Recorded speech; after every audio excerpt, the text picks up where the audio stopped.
He'll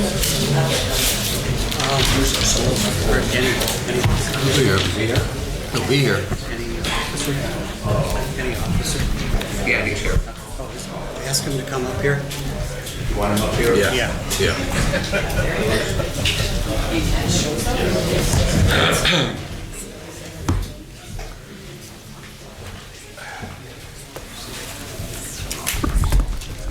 With my situation, if something in my family situation changes, I could be gone tomorrow. Oh, yeah, sure. That's just how it goes. Well, yeah, some things are more important.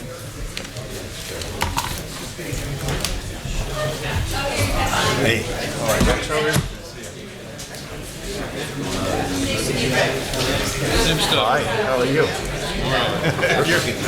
Sorry, you're here.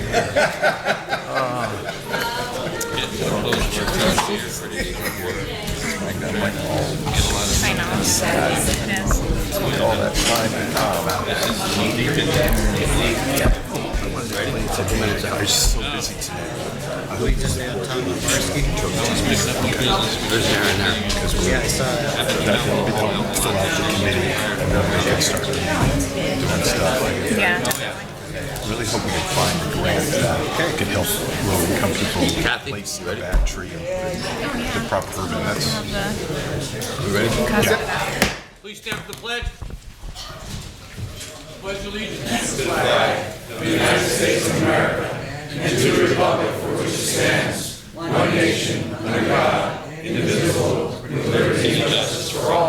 Almighty and everlasting God, who presides over all things in heaven and earth, come and preside over these deliberations, so that those that make the decisions may be guided by your wisdom.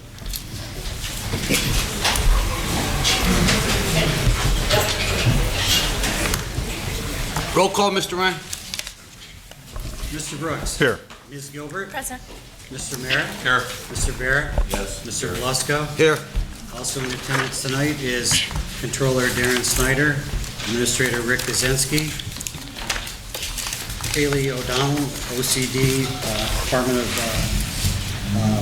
the Office of Economic and Community Development intern, and Tom McVarsky, Parking Enforcement Coordinator, Assistant City Clerk Assistant City Clerk Catherine Payne, Administrative Assistant Lisa Sanfilippo. Good evening. There is one minor announcement on the consent agenda resolutions. The number 8 resolution in sequence is an application with PennDOT for traffic signal approval.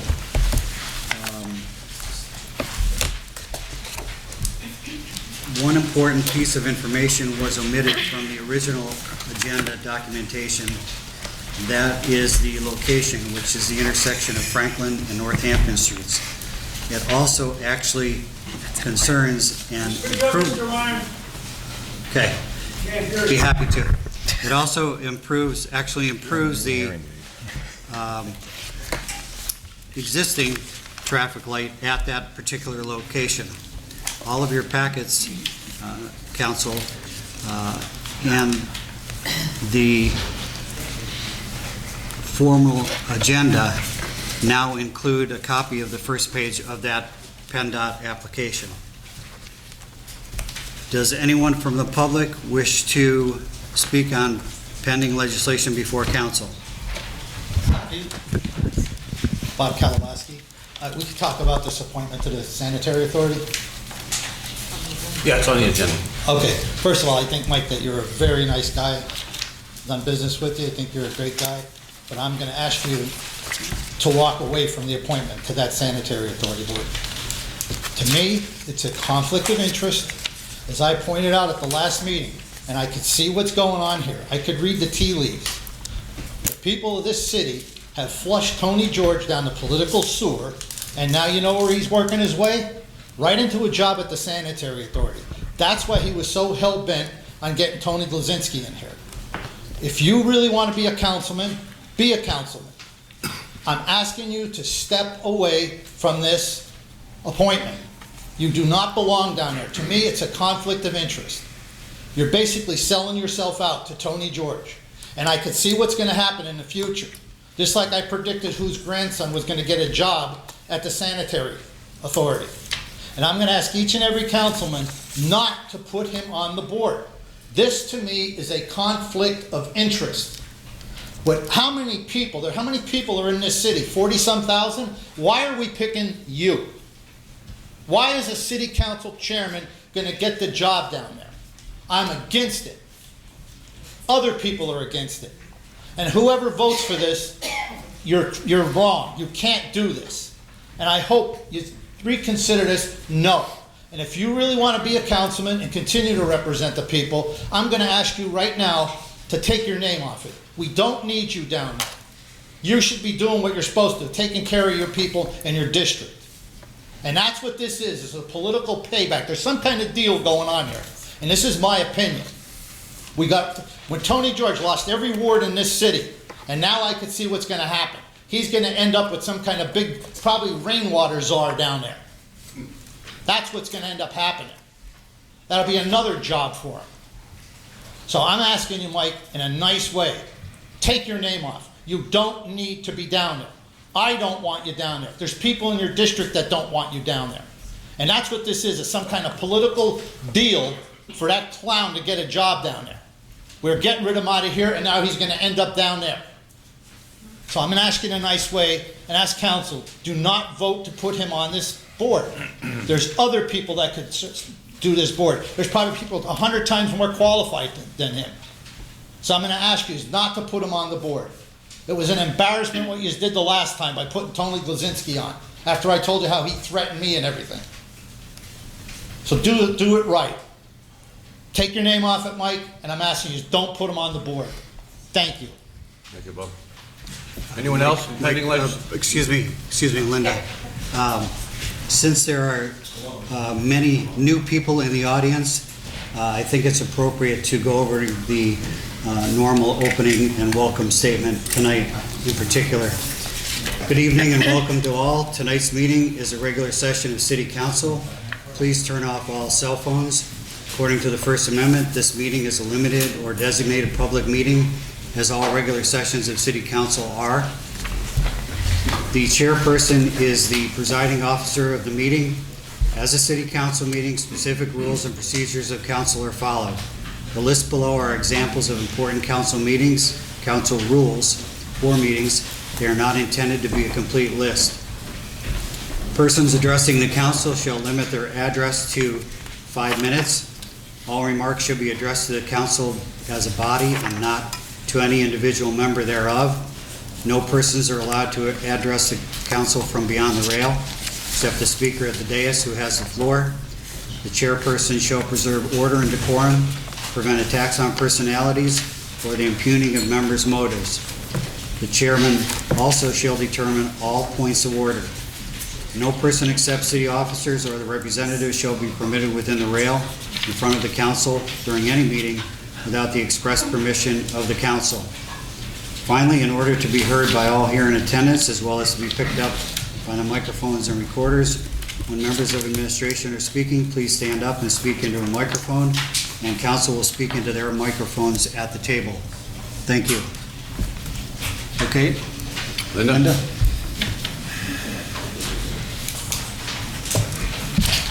Linda Joseph. I would like to address the appointment of Councilman Belishko to the Wyoming Valley Sanitary Authority. When I first saw the appointment on the agenda, my first thought was, is it good to have a sitting council person on a board or authority? On Tuesday, Councilman Belishko explained that when the mayor asked him to accept having his name put before council for approval to the sanitary authority, he hesitated, but then realized that having a city councilman on that authority would be beneficial to all council members and, more importantly, the residents of Wilkes-Barre. It seems, although unusual, that having Councilman Belishko as a member of the sanitary authority is a sensible decision. Two circumstances I feel back up my opinion. We all know the controversy over the stormwater management fee recently enacted by the sanitary authority. Contrary to what some residents and non-residents think, this council does not have any recourse within their allowed responsibilities to effectively stop that fee. To my knowledge, council was not aware of the plan set forth by the Wyoming Valley Sanitary Authority in setting the fees and guidelines prior to everyone else receiving the bills. But council is being chastised constantly for not doing anything after the fact. Would it not be beneficial to have a council member involved and participating in discussions regarding the impact that certain decisions will have on the taxpayers? I believe it would, and I also believe that it would give council important information before they are questioned on items. Number two, we are all aware of the inexcusable amount of delinquent sanitary bill payments recently brought to everyone's attention after Councilman Barrett requested the information be obtained from the Sanitary Authority. They are responsible for providing the city with updates on these delinquencies in order for action to be taken to collect these monies. Again, I believe having a council member sitting on that board will give council a definite advantage of receiving important information in a timely manner. I know, Councilwoman Gilbert, you had expressed concerns when this was on the previous agenda and that you would abstain from voting due to your working relationship with Councilman Belushko. But I urge the other members of council to realize the possible benefits of this appointment. Thank you. Thank you, Linda. Anyone else? Sam? First of all, before you start timing, Mr. Ryan, I was wondering if I could ask council for another 60 or 90 seconds since there's so many items on the agenda. Can anybody put forward a motion to grant me an extra 60 or 90 seconds to cover all these items, or no? Sam, why don't you see what you could cover? So that means no? Well, if you're staying on topic. I first would like to ask about the purchase price of the Ronald Rinker, the property at 101, 103 Westminster Street. Was that price arrived at by Mr. Anstedt, the resident assessor? And it was.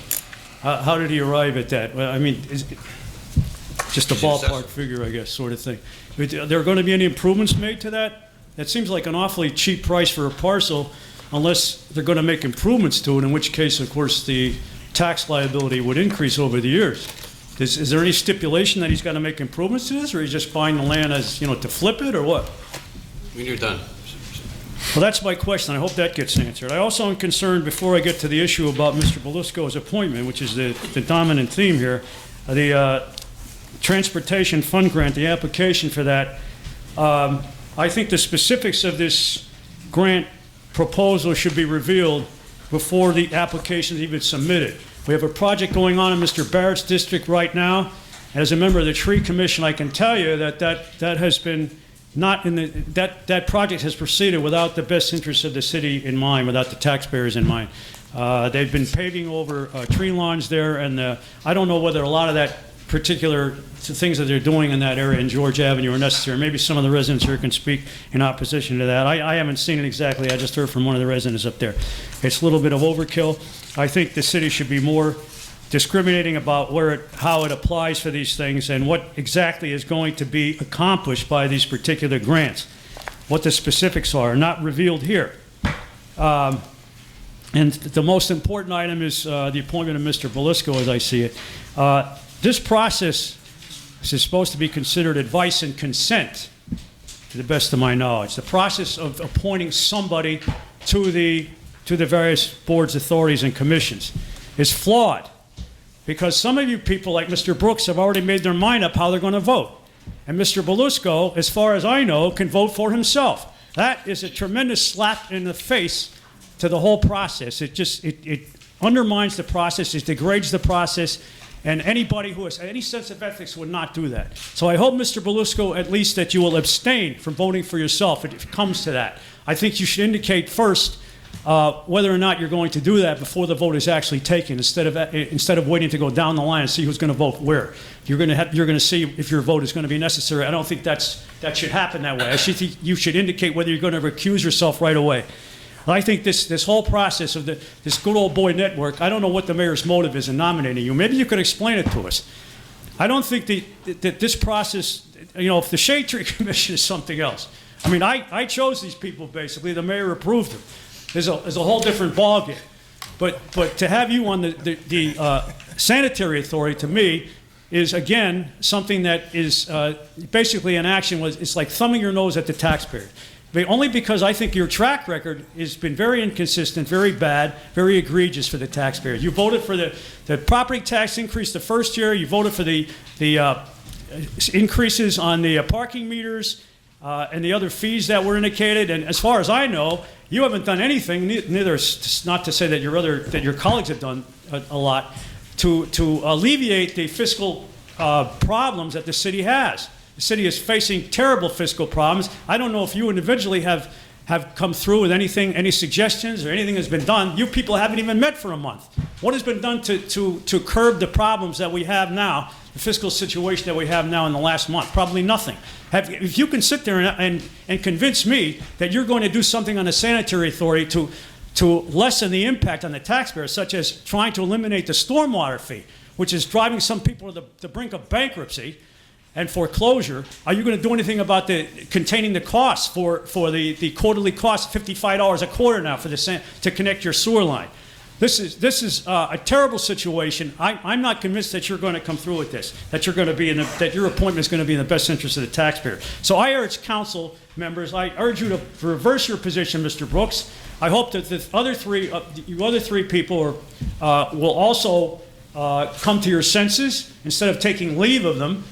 And either put this thing on the back burner until Mayor George comes up with somebody else who is more concerned about the interests and concerns and the needs of the taxpayers, or just reject him altogether right now. His duty is here on the council maybe to come up with some ideas on how we can desperately confront the situation here in Wilkes-Barre. If he's going to do the same thing on the sanitary authority as he's doing for the city of Wilkes-Barre, the taxpayers are in big trouble. I thank you for your time, and I appreciate it if you would reject this appointment. Thank you, sir. Jerry? Jerry Ryan, Times Leader. I just want to know if any of the council members have been contacted by George Brown regarding the appointments and whether he asked you not to vote on any of the appointments. I know he did that the last time, so I haven't been able to reach him and call him. He hasn't been with Jerry. I haven't heard from him. Okay, has anybody else? Nope. No. Okay, thank you. Anyone else on pending legislation?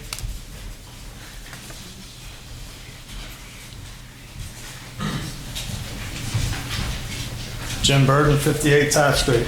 Okay, I only have one thing. On authorizing mayor to accept the signing of the 2019-2020 winter service agreement. He's leaving office. We all know that. He got his ass whooped.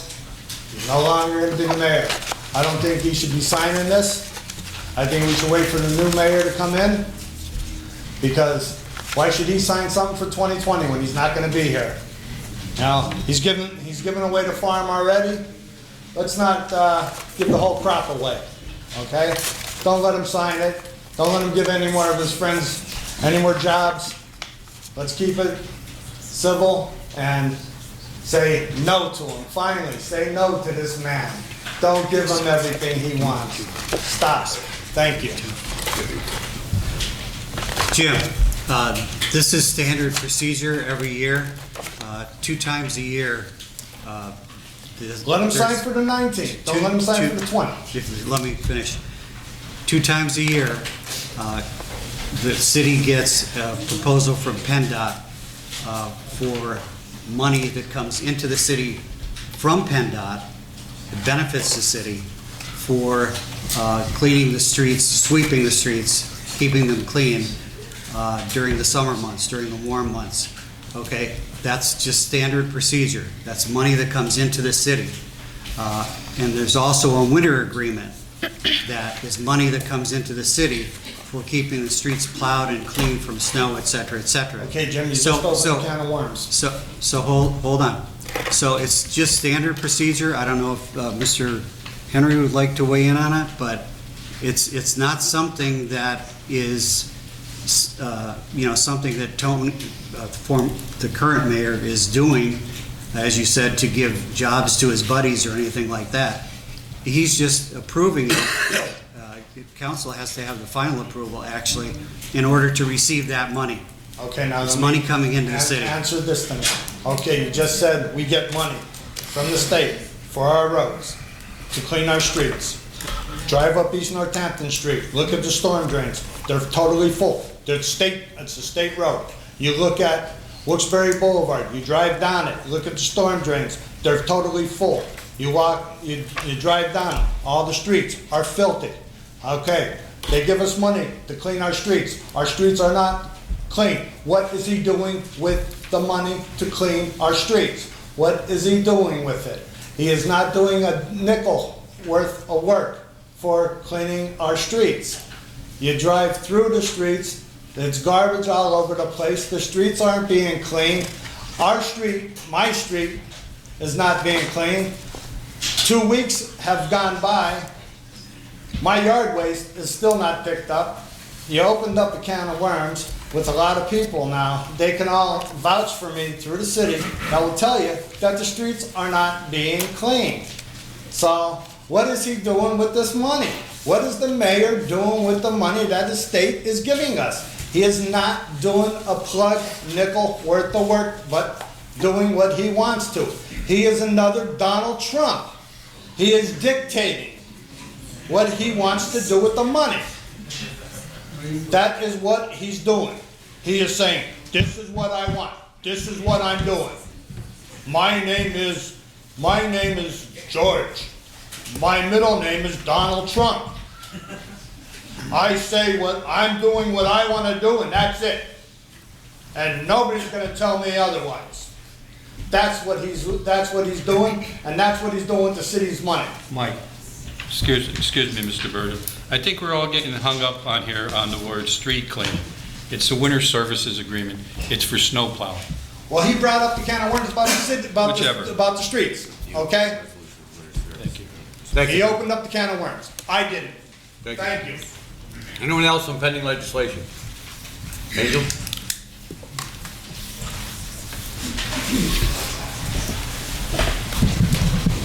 Angel Mathis, Wilkes-Barre. I have quite a few issues. The first one is with the 2 vehicles being purchased. One, do we really need them? And 2, were they RFP'd for a lower price? The second is these multimodal transportation fund grant applications.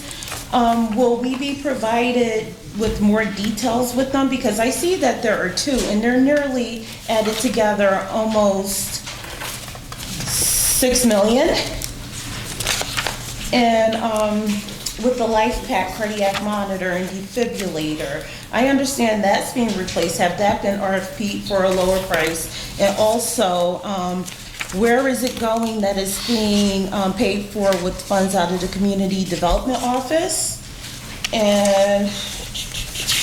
And then with the entering into agreement with the City Kings and the Pennsylvania Department of Economic Community Development, do we actually have to get involved in a contract for them to execute whatever it is that they're trying to do with the former Times Leader building? And the last thing I have is again with the appointments. My thing is this, as a person who sits and have been appointed to a county board, you know, I see this because Mr. Umberski, does he work for the city? And is that with the traffic committee? Will he be receiving a pay with that?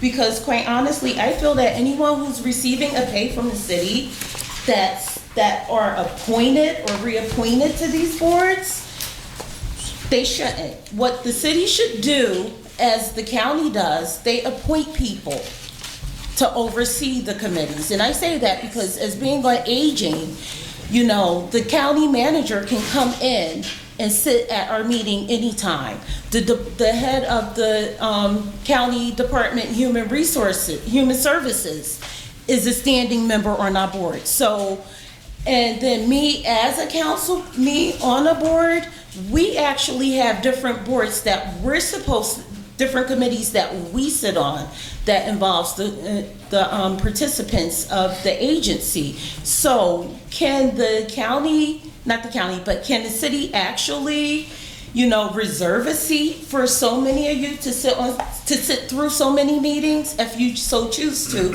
where it won't be a conflict of interest and you won't have many of us who attend regularly commenting on the conflicts of interest being appointed to the advisory boards and councils. I'm done. To your point about the boards, if any council member wanted to attend any board meeting or whatever, we're able to. Okay. Without being on the board. Okay. And the public. And the public could too. Anyone can go.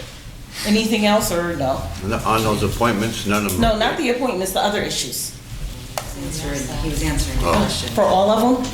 Yeah. So, you gotta say that again. Not paid. Yeah. As far as the appointments go, none of them are paid appointments. Okay. None. As far as the vehicles, they're by CoStar, so it's done by the state, negotiated to the lowest price. Everybody would sell at the same price. Okay. Same with the fire apparatus. Okay.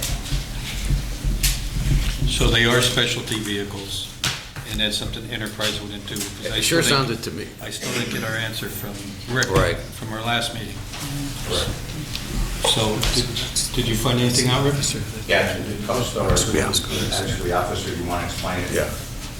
Sure. The two vehicles that we need, or that we're asking for, the F-150 is, it's actually a police package pickup truck. So that's going to replace a 22-year-old vehicle, and it is specialty built for the rigors of patrol. It comes with a pursuit rating, and it gives us the ability to, support our patrol operations effectively. The vehicle we're using now does not do that. Quite frankly, because of the age. So this vehicle will now assume a dual role in supporting patrol operations, but it can also be used as a regular patrol car. Okay, but my question was, I have no problem with that. Right. And it's the right vehicle for the right situation. But my question was, we have open-end leases on pretty much all of our equipment with Enterprise Rent-A-Car, and we were going to look into, see if we can do that through these guys. Or is it because it's a specialty vehicle and they don't get involved in that? Oh, no. I'm sorry. Enterprise will, but they haven't engaged the police department as of yet. It's a phase-in process, I guess, is the way that they were going to approach it. In a couple So of months, many a year. Enterprise thinks they'll be ready to handle police vehicle also. At this point in time, they're not. They're doing so many a year, I believe, right?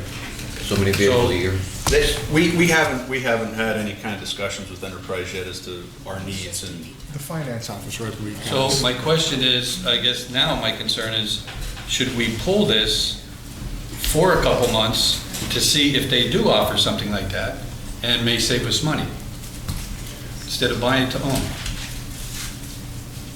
Well, I would think that with respect to the pickup truck, that particular vehicle will have easily a 10, 12, 14-year life expectancy. I mean, the one we're using now isn't a police car, and it's lasted 22 years.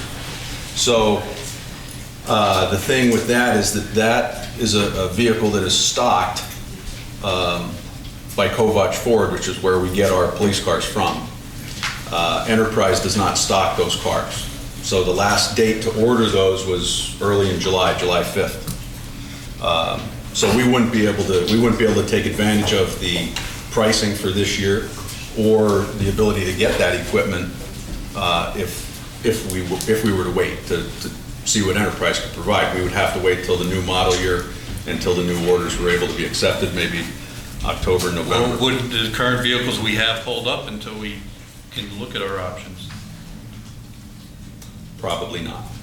Just about every time we take this, just about every time we use that Suburban to tow our barricade trailer, something goes wrong with the car, then it's out of service. It's costing a lot in maintenance alone. I mean, I can see for this time, being a situation, the vehicles are just limping along, but I think in the future, the city needs to, the wider the prison, the best opportunity, the best deal we're gonna get. So after this, I say we start looking at perhaps leasing that equipment. And Mike, for what it's worth, these purchases were anticipated and budgeted for, when we were putting the budget together last year. So this is something that's already been in the budget. It's been in the budget since the beginning of the year. And again, I'm just trying to be frugal here, that's all. Okay. Next, Mike. Is there any way, is there any way that we could borrow a truck from another department, like DPW or something? Because it's for police barricades, correct? Yes, Okay. but we wouldn't Just for a have. couple of months, Right, basically. we wouldn't have the ability to use it as a patrol car.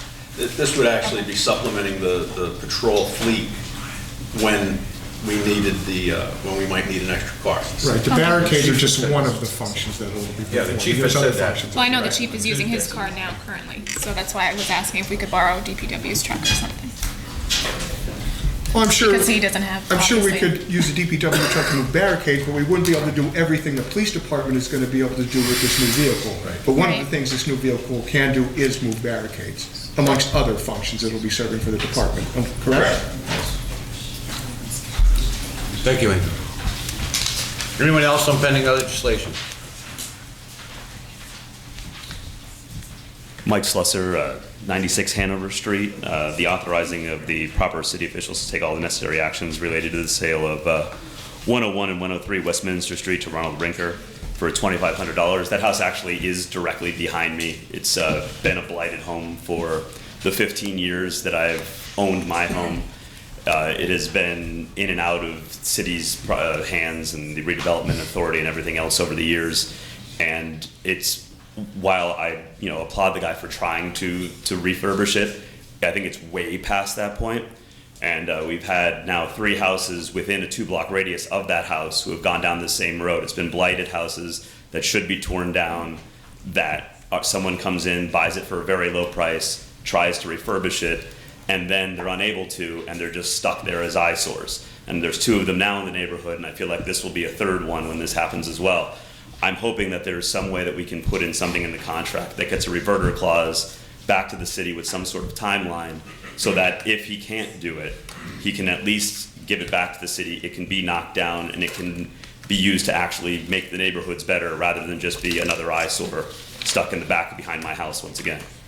Thank you. Thank you, Mike. Is there any way that we could, I know that we've been discussing this property for a while now. Is there any way that we could put a reverter clause in the sale? Yeah. Is that something that has to be done, that could be done after we vote on it, or would we have to? Okay, so we could vote on it tonight and then add the reverter clause? Okay. Don? So I would just like to repeat a lot of the Yes, that concerns that covers Councilmember Merritt just voiced. Sorry, what? Oh, Mark Schaefer. My concerns were that, my understanding was the whole point of the enterprise loan agreement was that we wouldn't have to purchase any more vehicles. And my concern about this saying that it's for towing vehicles but also for patrol, if we've had a car for 12 years or whatever you said for towing, I don't know why we need one that can do both. It sounds like it's probably more expensive. And on the appointments, I just would like to say that I think you should recuse yourself, Chairman. Nothing against you, it's basic courtesy in these instances. When something directly affects yourself, you should recuse yourself. So if everyone else votes you in, that's fine, just I don't think you should vote on your own appointment. That's it, thank you. Thank you. Anyone else on pending legislation? Go ahead. Okay, then we'll get into the formal voting on first it's the consent agenda resolutions. That does not include the appointments. They will be voted on separately. So motion, second, and vote is needed. Motion? Mike Merritt, and second, Bill.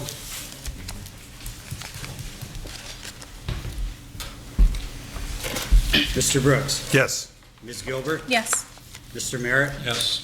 Mr. Barrett? Yes. Mr. Belusko? Yes. Motion passes. Next will be the 6 single resolutions regarding the appointments. The first 3 are appointments, and the second 3 are reappointments. So we'll start with the 3 appointments, which is, the first one is appointing Robin Shudak to the Shade Tree Commission. Motion, second, and vote. So moved. Second. Mr. Brooks. Mr. Blusko. Mr. Brooks. Yes. Ms. Gilbert. Yes. Mr. Merritt. No. Mr. Barrett. Yes. And Mr. Blusko. Yes. Motion passes. Appointing Tony Thomas to the Shade Tree Commission. Motion, second, and vote. So moved. Tony Second. Brooks and Beth. Mr. Brooks. Yes. Ms. Gilbert. Yes. Mr. Merritt. No. Mr. Barrett. Yes. And Mr. Blusko. Yes. Next is the appointment of Mike Blusko to the Wyoming Valley Sanitary Authority. So moved. Mr. Brooks. Yes. Okay, hold that. Second. Yes. Joe. Okay, Mr. Brooks. Yes. Ms. Gilbert. No. Mr. Merritt. No. Mr. Barrett. Yes. Mr. Blusko. Yes. Motion passes. Next are the reappointments. First is a reappointment of Robert Jabers to the Parking Authority. Motion, second, and vote. Motion. Bill Barrett, and second, Mike? Yes. Okay.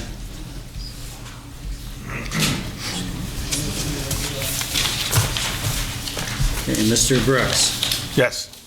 Ms. Gilbert. No. Mr. Merritt. No. Mr. Barrett. Yes.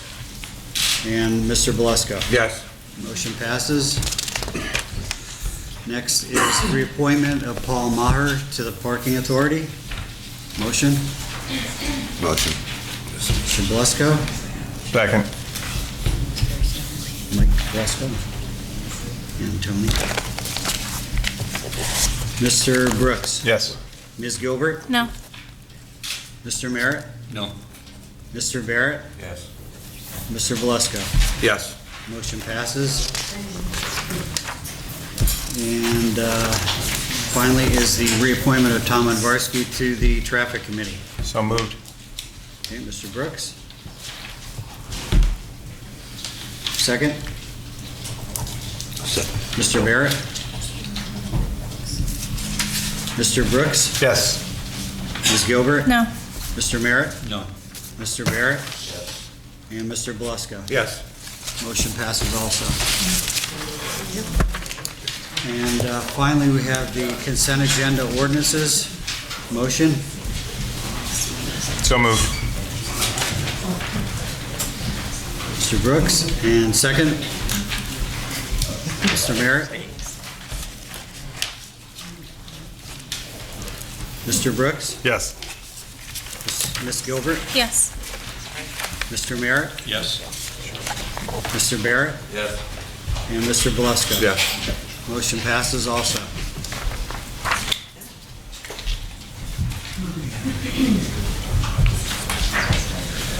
We're done now, voting.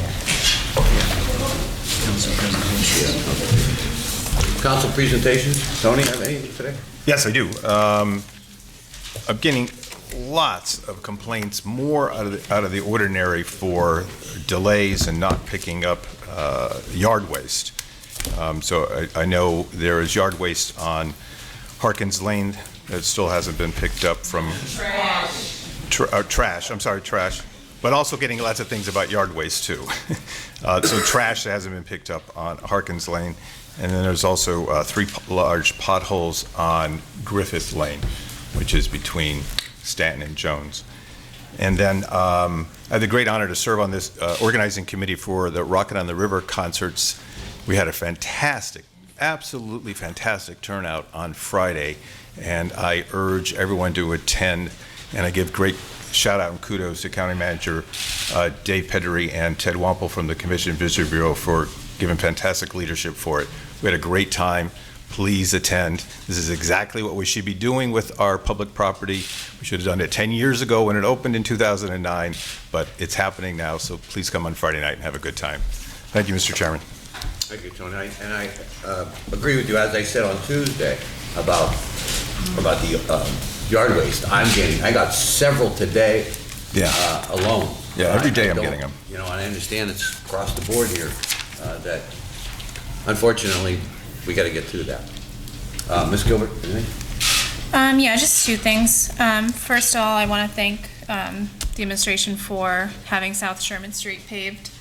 It looks a million times better already.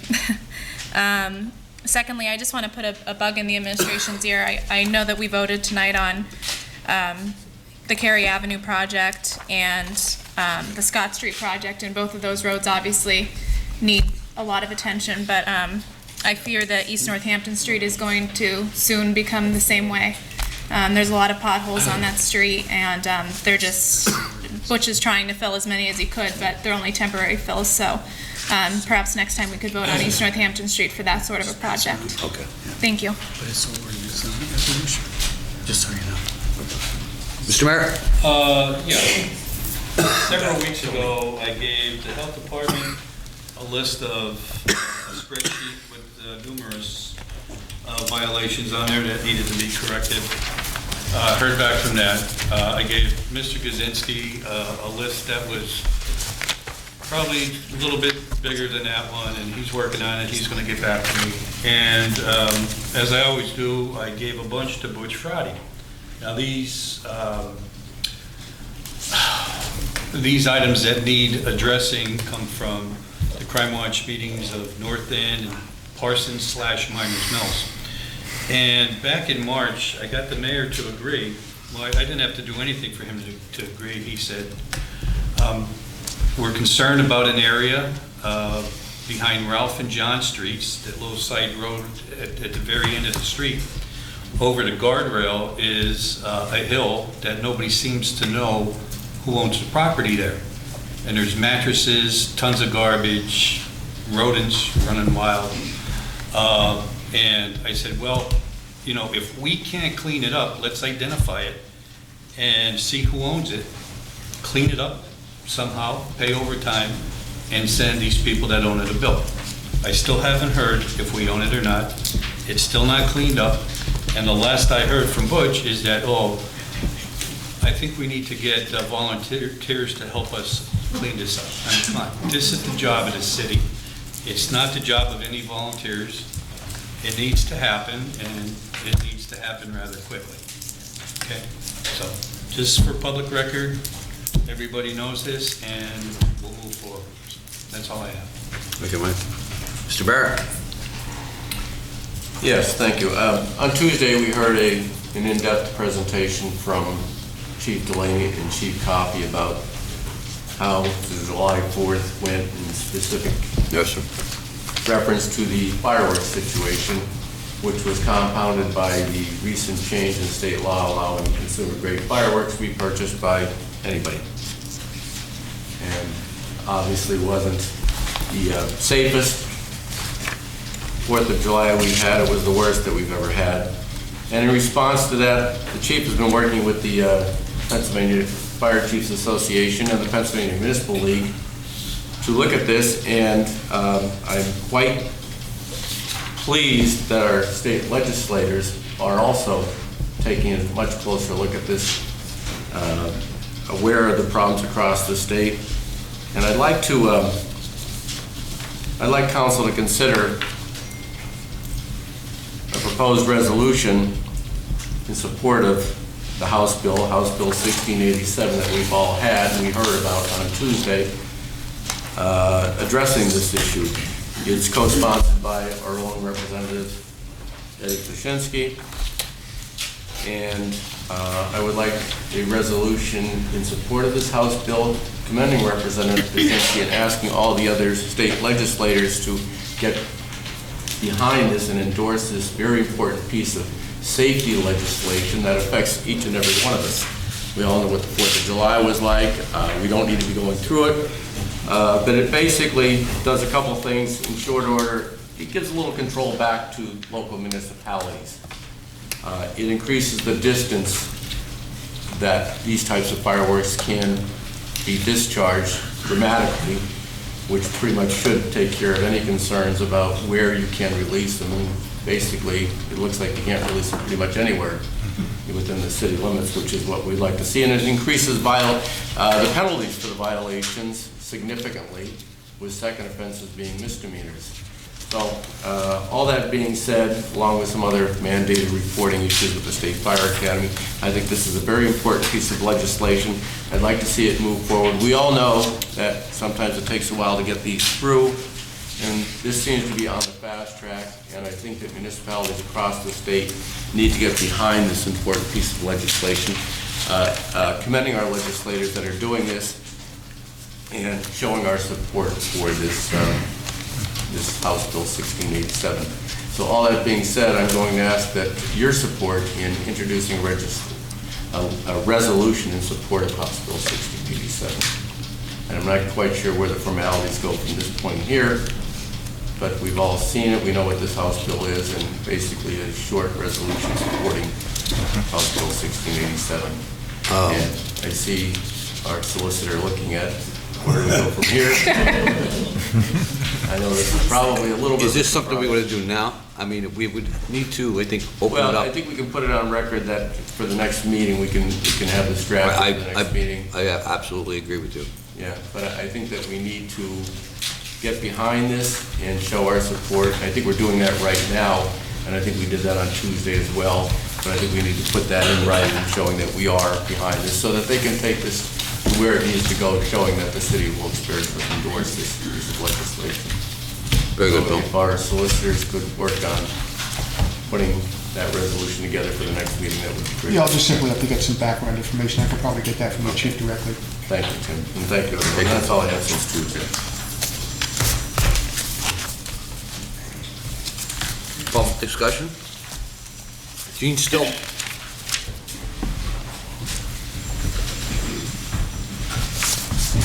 Thank you, Mr. Chairman. Just state your name, please. Gene for the Stilp, record. Genestilp. Simple message tonight. The other day when I was taking the chisel and hammer to the pillar out there, I took my watch off and put it on top of the pillar. I wonder if anybody in the city found that when they're taking the pillar down. I'm just kidding, of course. Okay. Tonight I gave each one of you a presentation that is a draft resolution. The problem that occurred here in Wilkes-Barre was that the process was never clear, and the history was never clear, the ownership was never clear of that pillar, and how to go about putting plaques up there. And the decisions were made to one man here, the Attorney Henry here. My point is that I've given this draft resolution to you council members tonight, so that in the future you might have an organized way of looking at what you're putting up in an organized way to make sure that you don't get in this kind of situation again. So I was very interested to find out today that the mayor said in the paper today, I believe, that the city of Wilkes-Barre does not own that pillar. And so that was very interesting to me, because well, that matters. One of those things matters. Anyhow, so that's all I have to say tonight. Thank you for your courtesy, and also I think that it's time for me, the charges out against me to be dropped in some fashion, but that's another department. So we'll go from there. So I hope you enjoy the draft resolution. Obviously, it's incomplete, but it may be something that helps you to look at things in the future. And I left in that a brief history of what happened, and in there you'll find out that a lot of people say First Amendment, First Amendment, First Amendment, but it was never clear that this was a First Amendment pillar. And without the guidelines, etc., you got yourselves in a lot of hot water. You're still on the hot seat in regard to possibly being sued by the outside organization who wanted that plaque up. But First Amendment can be, how should I say it, utilized for other things, but in this case, there has to be guidelines that keep a monument like this within the realm of public decency and decorum, and unfortunately the guidelines weren't there. In the future, guidelines might help. So that's why I offered you this resolution tonight. Thank you for your patience, and it's nice to be back in Wilkes-Barre again. Thank you very much. Thank you. Thank you.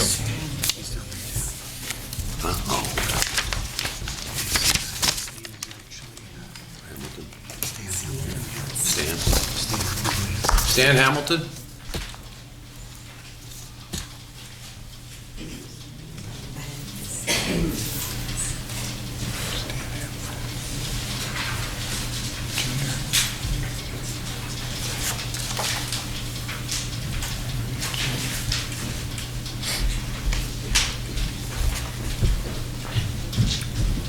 What's your name for the record, sir?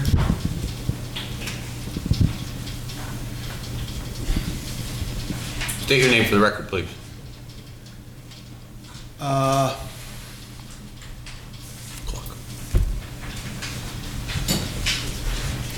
noticed, Mr. Belusco, that you, as I paused, you noted to start the time during my pause. I'm still looking for Stan Hamilton. He's been dead for 11 years. Well, they told me it was Stan. You just had an H on here. All you have written on here is an H. Look, H is how I prefer to be addressed, so my time should start when I'm properly addressed, but that's not what brings me here.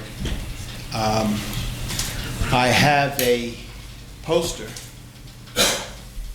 about race and racism when Stan Hamilton was alive in the 90s, and how active the Klan was in this area in Pennsylvania at that time, and how they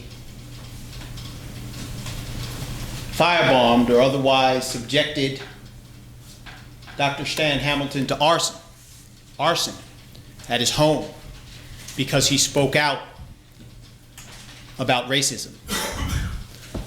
That was in 1995, 25 years ago. On the other side, turn that around. On the other side are articles about this nation in 1965. And what was happening with race and racism across America.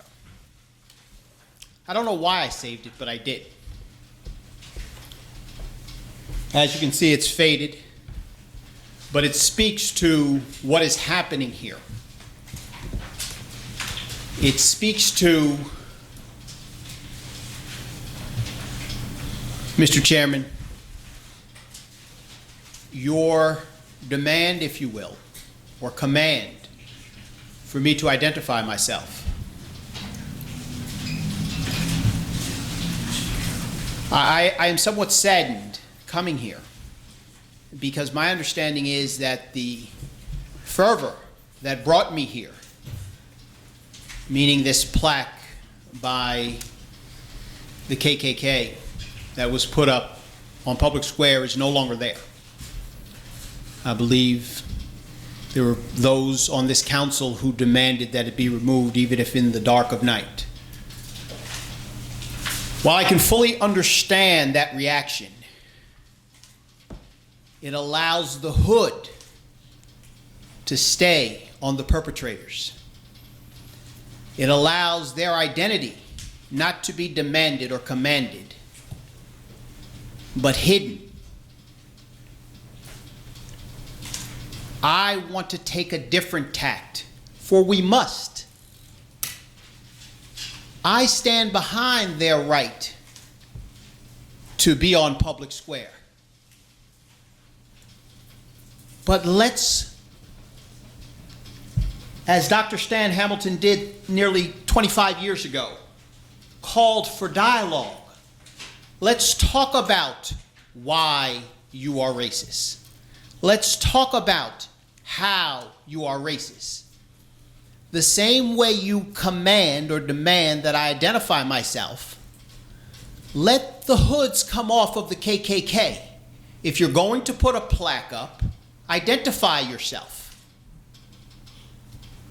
Where you're from, where you live, who you are, who you associate with on social media, etc., etc., etc.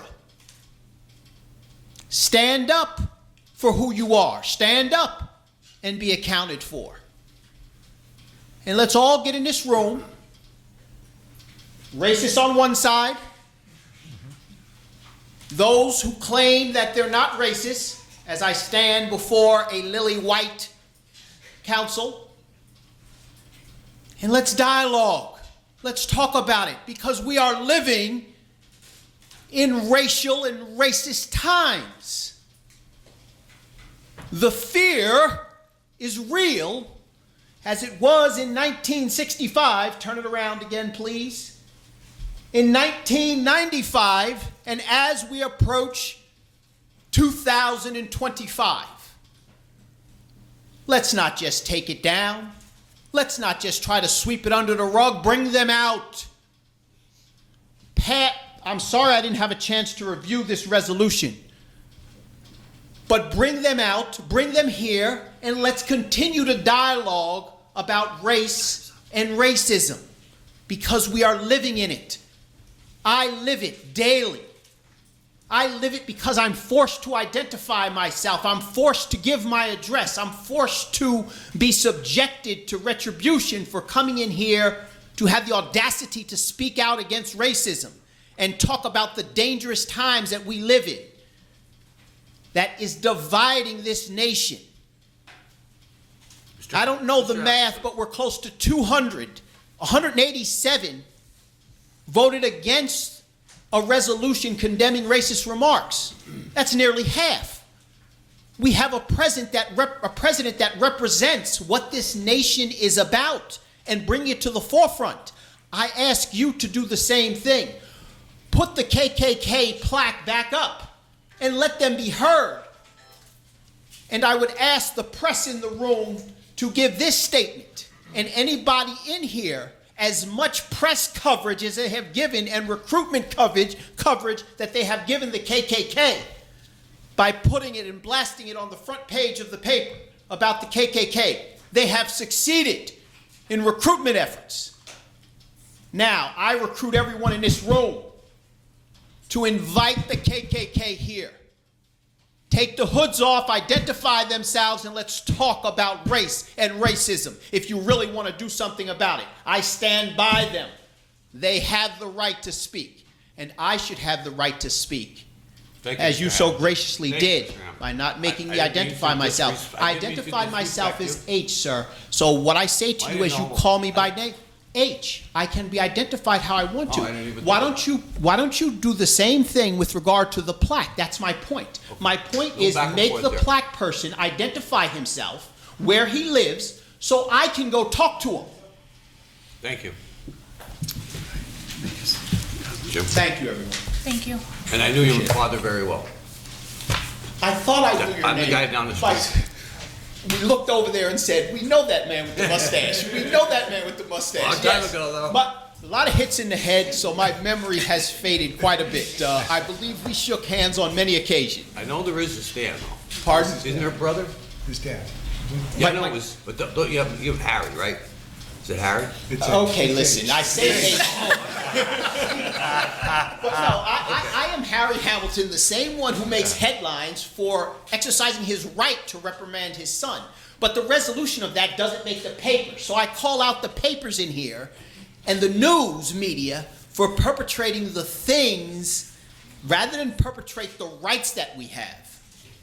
The right for me to reprimand my son, we do other things that feed this racist philosophy and racist times. Thank you. Thank you, Wade. Thank you so much. Thank you. Angel Mathis.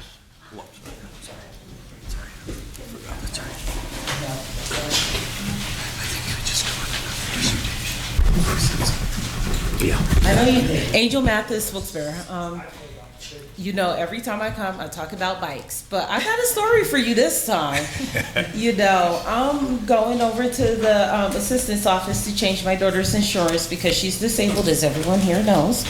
And walking down South Washington, one-way street, a motorcycle, not a bike, a motorcycle was driving on the sidewalk because they didn't want to go around the block to follow the pattern of traffic. So they decided to go down the sidewalk. And, you know, thank God it was only us that we didn't get hit, but that type of behavior is I'm starting to see more of that behavior because people are putting they're putting motors on bicycles and riding them on the sidewalk now as well. But on a lighter note, I want to say thank you for whoever went out about the signs, because I haven't had to trip over a sign for a while. Well, yet. I haven't had to trip over a sign yet. So thank you for that. And then the third thing, thank you, Tony, for addressing, is the trash. Because now, we have the issue with the cats, and the trash hasn't been picked up for 2 days. So now we have an issue with the cats and the trash. So when DPW go out to actually pick up the trash it's gonna be a whole lot of holes in the bags from the cats eating it. But thank you. Thank you, Angel. Angel Giroux? Angel Giroux, founder and executive of Salsa Spanish organization to make sure everyone has a voice. What brings me here today is the brick. I want to thank what Mr. Hamilton said, but I think most of you folks for the last 10, 11 years have heard me come to City Council speak on the same issue. Also, with the newspapers. Too many times people leave City Council and the community does not know how many times we discuss the issue of civil rights and diversity here, but the newspapers always and mostly never printed. Why, I do not know. Again, it would tell people in this community we're working at these issues and there's work to be done. Not only do I want a conference with the Klan, I want a conference with everyone in this community leaders, elected officials, why we continue going down this path over and over again. How many times have I asked for a conference? How many times have I asked for elected officials to take some course in diversity, cultural training, to reach out our community, to walk the streets? To this day, few of those things have been done. Diversity, in some places, not even discuss diversity. They want to call it cultural awareness. It's a civil rights issue. For those who don't know what that brick means, let me tell you about a young kid who grew up about 6, 7 years old, walked down the streets with his dad, and he doesn't know why his dad has his head down. Then my dad says, I put my head down because every time we walk by, people said things to me I would now say here because he was Hispanic. My dad didn't want me to hear that. My dad made sure I didn't speak Spanish, and even today I had difficulty speaking my own native language, because to speak would mean your death. So I know the issue of civil rights, and the thing that divides us is when we don't sit down and talk together, when it's ignored, like it has been over and over again. You know, for the last couple of years we had a diversity parade, and you know I protested. Why? I came to mayor not for a diversity parade, but a diversity conference. Because if anything, that parade showed how much differences we still have to go. I'm still amazed how many times I've come to City Council and told you when a man of courage, as Chief Delaney has spoken about the issue of diversity, his rank and file is going after him. I don't know if anything's been done. Here's a man who took the courage to do that, standing on an issue, and understand this. It's one thing for me to stand on civil rights because I'm Latino, Hispanic, people expect that of me. When one side of color reaches out and works with us, his friends look at him differently. They treat him differently because now he's talking for them, for those people. This man should be applauded, but nothing. We should discuss why people have that uneasiness about the issue of diversity, civil rights. And if no more time by nation, that discussion has to be taken as now. And all my years involved in civil rights, I've never seen the President of the United States, elected officials have become so silent when so many are suffering. Imagine being in my shoes, dedicated to all your life to this. Not only do I see this great country going, my mother's country, Puerto Rico, who's part of this Commonwealth, have been thrown aside by the President of the United States and most elected officials. Imagine the phone calls I get every day from immigrants who want to come to this country and do the best they can, with all the right intents of being threatened for their lives. And record numbers. I'm not here debating if they should be in this country or not. I'm an American. I served this country. I'm a disabled veteran. I'll fight for your rights. I may not like what you say, but I'll fight for your rights to say it. But damn it, everyone's rights should be heard. Everyone's rights should be given the same protection and the same support everyone does. Until we have these discussions and bring community leaders, people of faith, and not just talk around, kumbaya, let's get along. We don't all get along. We don't like these other issues. That's okay, but that's what's keeping a lot of us away from the table. If no more ever time in our community, in our nation, we need to sit down and put our differences apart. Because, ladies and gentlemen, we're eating ourselves apart.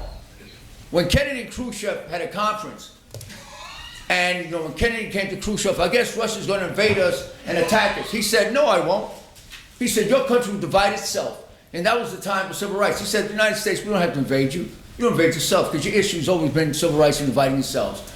And no true words were said now that the President of the United States have taken that as his platform. And shame on us for letting that go without being boisterous. And I agree with Mr. Hamilton, bring them on board. But let's have a discussion of what we're going to do, not about hate. We know we have differences. How can we work together through our differences? And I'll leave you with this. You know what's more frightening? When people came up to me and said, is the Klan still around? That's what people deserve, and your ignorance is part of the problem. Not only the Klan has been around, they've expanded. They're a system that is beyond belief. You know, you have Klan members that believe not to kill everyone. There's a certain Klan that says, well, keep them to enslave them, we need people to work. So even between the Klan, there's faction on how to take care of us. So ladies and gentlemen, that is their strong point, is the ignorance when we don't educate ourselves, and we don't work together and talk to our differences. And I walk every day and there are differences. There's not a week to go by, someone tells me to go back to my own country. Hell, I'm from Brooklyn, New York. What the hell are they talking about? But I'm here. And I'm a disabled veteran, so if anyone has a damn right to stay here, it's me. But again, please, ladies and gentlemen, take the comments you hear tonight. I'm glad I've heard so many people tonight, because you know when I come here, I'm usually the only one. So I thank everyone for speaking. I want what you're about to do in history, and please, folks, let's get together and have something that's going to make sense. Let's get together and let's talk. Thank you. Thank you, Angel. Thank you. Jim Burton?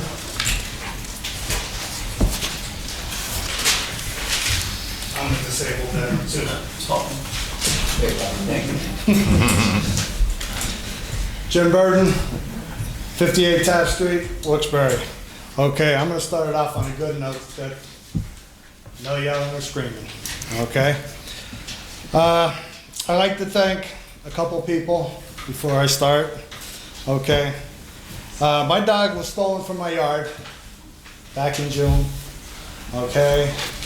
We finally got her back on the 8th of this month. Okay, she was hit by a car on Cary Avenue. She was chased down on Cary Ave by a young lady from Wilkes-Barre, okay? I don't believe she's in the audience today. She's on vacation. Well, her sister seen my dog get hit by a car, and she immediately called her sister, and they called Adam from Animal Enforcement, and he got in touch. He came down, he picked up my dog, and he took her to Northeast Animal Hospital, and she received treatment there. We picked her up. They got in touch with the SPCA. SPCA got in touch with us. We picked up our dog, and she went up to Creature Comfort up there up by Easton, okay? And she's still having treatment, okay? Besides Whisker World and them, Officer Steve Wingen, he helped trying to find our dog. He gave a lot of help. He also donated to her fund on her GoFundMe. Council-elect John Marconi was another one who helped us immensely, okay, along the way. And I'd like to thank them, you know, and Hope Council would also thank Officer Wingen and John Marconi and Whisker World for what they have done for us. Deeply appreciate everything they've done for us. Okay, now getting into city business. Okay. You drive around the city of Wilkes-Barre, you see one sign for about dogs, right? Going to the bathroom, you see, you know, and that's coming into the city of Wilkes-Barre for dogs going to the bathroom, about $300 fine. That's on Northampton Street. No place else in the city. But you drive downtown and you see signs saying 1972 flood, water level. You see all brand new signs with that. But you don't see about dog waste, picking up your dog waste, $300 fine. You don't see that anywhere. Today, we dropped off my granddaughter. And there's this guy walking with a pit bull and a mutt. They're walking along right on Cary Ave and Hanover Street. That pit bull stops and he drops, right? And the guy just goes and he walks away and he lets the waste there, right? It's a $300 fine.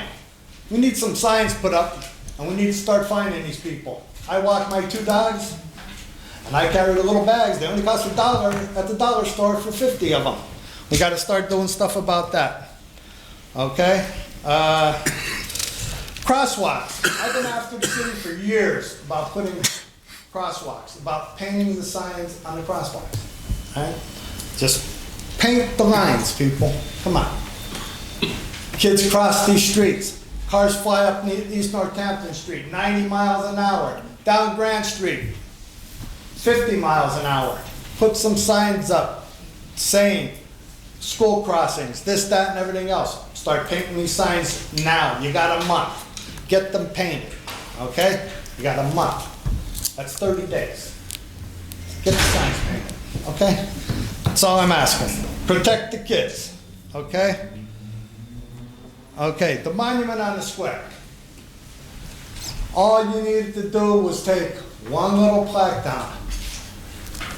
Hey, I have no problem. I would have went down there. I would have brought my compressor down. I have the tools. I would have went down there. I would have took that plaque off of there, right?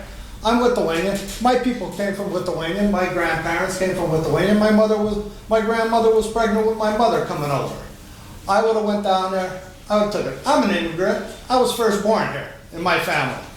I would have went there. I would have took it out. By no means am I racist, right? My son-in-law is black, right? My grandchildren are black. I have no problem with that. I would have took it down. I don't care about the KKK, the SPCA, the whatever, right? I don't care, right? I would have went down and I would have took it down, right? No problem.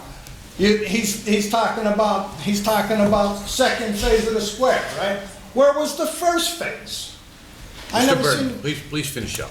I don't- Hey, everybody else had 5 minutes over it, okay? Okay, so you give everybody else all this extra time, okay? Now, where was the first phase of the square? I didn't see anything on the first phase of the square, okay?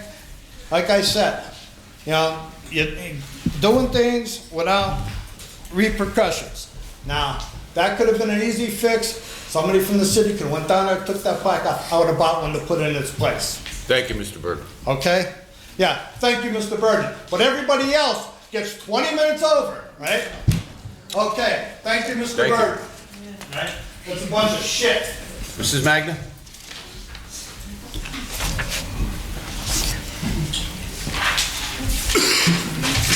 Get your act together. Sir. Jean Magda, 5 Flood Drive. As I previously said, for 25 years I had no water problems with my house until the city dug up the street and tilted the street towards my property. Additionally, they redirected the water from the soccer field, gallons and gallons and gallons of water, to my side of the street. Where I used to have grass, there's places I have mud. My mulch has been washed away, and I have water in my house. The obvious solution is to redirect some of this water, but they are not doing it. Instead, they put a curb around. What can be done to help me? I've been given the name of a lawyer in Philadelphia. I don't want to sue the city. I just want you to do what's morally, ethically correct. Please do the right thing and fix my property. Thank you.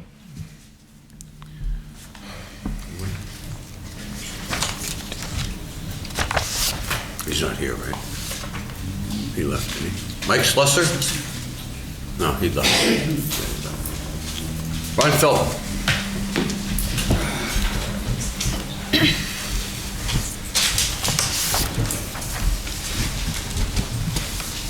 Ronald Felton, 35 Westminster Street, NAACP Wilkes-Barre, branch number 2306.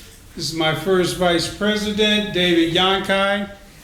And we come here to basically say to council members and to the mayor, the officers and members of the NAACP Wilkes-Barre branch number 2306 are delighted to see that the monument from Public Square has been removed.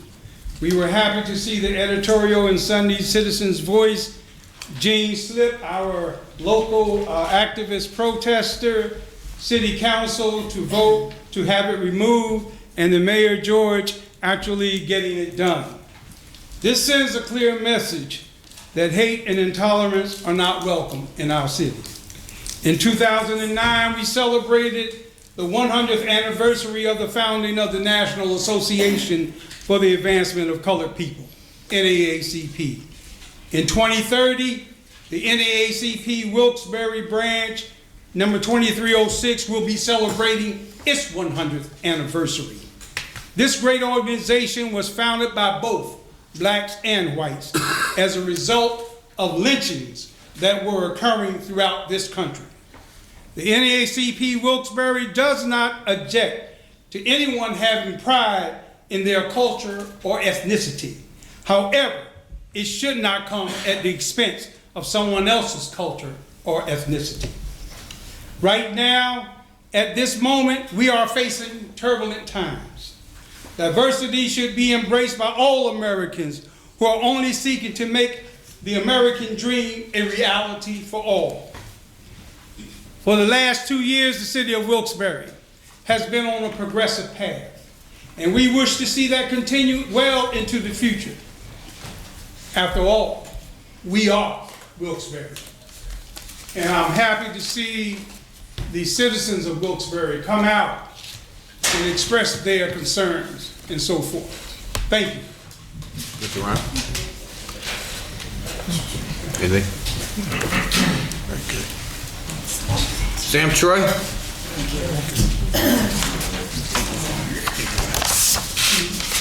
John Rushton?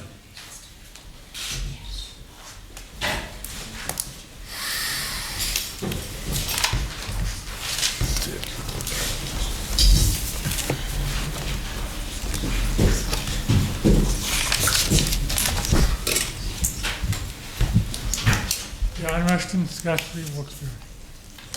I just want to know when Scott Street is getting redone from the ground up. Because I have friends of mine from high school that we get together a couple of times a month for dinner on Friday night, Saturday night. And they said their tires are getting ruined. They had to go get new tires. I'm at the point where I'm going to tell them next time we meet, send the bill to the mayor, because he won't have the Scott Street fixed. That's all I believe Councilman Barrett's been on that constantly. I can tell you that I spoke to Butch about it again today. He's on the planning committee with PennDOT, so he has his ear to the ground on this. And it is going to be coming up, and these are his words, going out for bid soon. There's a lot of ADA and utility work that needs to be done before that, but it is a PennDOT road, so the mayor has been on them, we've been on them, we've all been voicing the same opinions, and I also, as well as most of us here, drive on that road as well. And I'm not happy about it either, so. Don't forget, it's July. It is a state road. Towards the end of July. Well, their fiscal year, John, just started. Their Yeah. fiscal year started. It is in this fiscal year, so it's going out for bid shortly. I agree with you. No one here is disagreeing with you that it's in horrible condition. And they do need to move forward with it. And he tells me that it is going out for bid shortly. It is in their fiscal year budget, which just started, but 3 weeks ago, 2 weeks ago. So their fiscal year just started. It is in the planning stages now. They're well aware of it, and we've been certainly voicing our concerns. So if you do want to add any more to it, you can reach out to the state representatives that may have, they're also aware of it too. Don't forget, winter's coming. State road, yeah, I know. Thank you, John. I drive you home on it every week. Of course, you're on it tonight. Motion adjourned?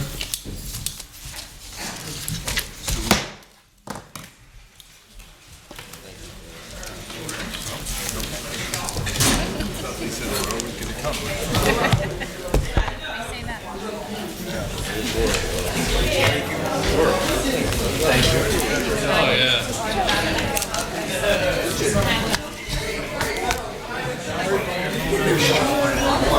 The city